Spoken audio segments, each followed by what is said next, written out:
Welcome back to the Story of Liberty. This is your host, John Bona. William Hunter is only 19 years old in 1555. He is learning how to weave silk with friends in London. He doesn't go to Mass as the Queen Bloody Mary has commanded everybody to do so, and the priest threatens to have him up before the bishop.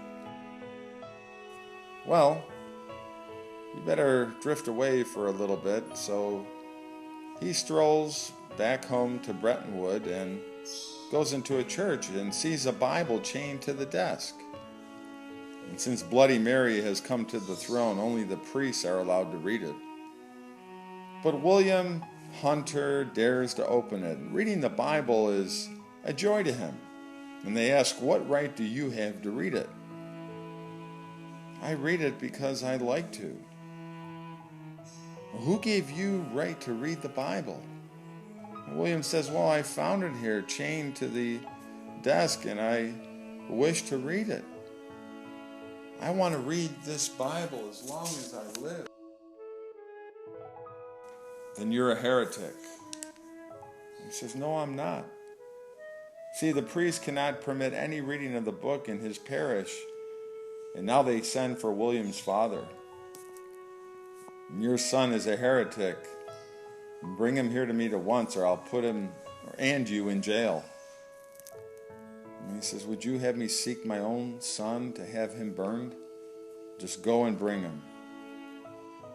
Well, they grab William and they put him in stocks to give him a little taste of what is ahead. And he remains there 24 hours. The question is now asked by the priest, is the bread turned into flesh when the priest blesses it? And William says, "I don't think it is." "Well, you're a heretic. Recant, and I will let you go." "Listen," says William, "if you will let me go and leave me to my own conscience, I will keep my opinions to myself." "Will you go to confession?" "No, sir." "And put him in stocks and feed him on bread and water." For 2 days and 2 nights he sits there with a crust of bread and a cup of water by his side, but the brave boy, William, will not touch them. The bishop comes to make him say that he will go to confession and Mass, but William refuses to accept liberty on those terms. "If you will recant, I will help you on with your life." "Thank you, Bishop, but I cannot, and my conscience turned from what I know and believe to be the truth." "Well, then you will go to prison and be burned if you do not recant." "I cannot help it," says William. Well, on the 27th of March, 1555, young William goes to his death.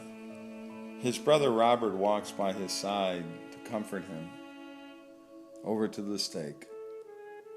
"God be with thee, my son," says his father, bidding him farewell for the last time.